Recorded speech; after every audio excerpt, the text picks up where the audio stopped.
In a small village surrounded by dense forests, there lived a family consisting of a mother, a father, and 4 children. The mother, Salma, was a woman with calm features, but she carried within her storms that no one knew about.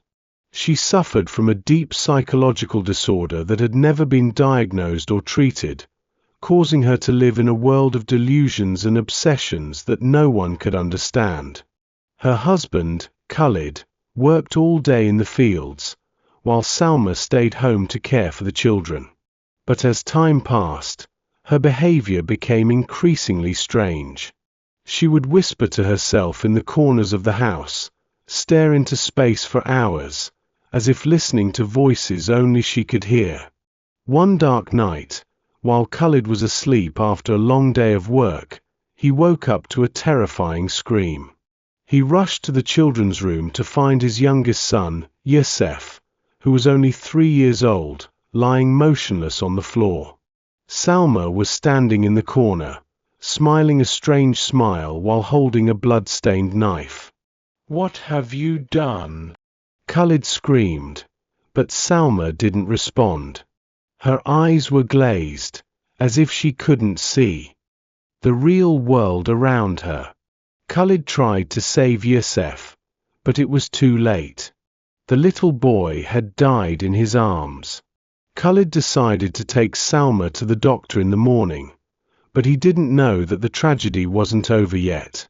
The next day, while Khalid was out of the house seeking help, he returned to find his young daughter, Layla, killed in the same way.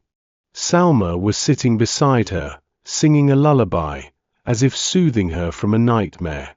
Khalid began to lose his mind. He couldn't understand what was happening. How could a mother kill her own children? He tried to convince Salma to stop, but she looked at him with empty eyes, as if she didn't recognize him.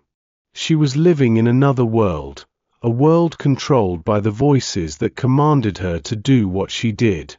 On the 3rd night, Khalid tried to stay awake to watch Salma, but exhaustion overcame him.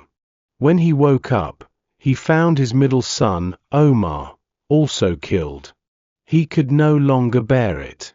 He grabbed Salma and shook her violently, screaming in her face, "Why? Why are you doing this?" But Salma didn't respond. Her strange smile was still plastered on her face, as if she was living in a world of delusions where everything was fine. Finally, Khalid decided to take her to the authorities, but when he returned home to gather some belongings, he found his eldest son, Ahmed, also killed. Salma was sitting beside him, holding his hand and whispering incomprehensible words to him.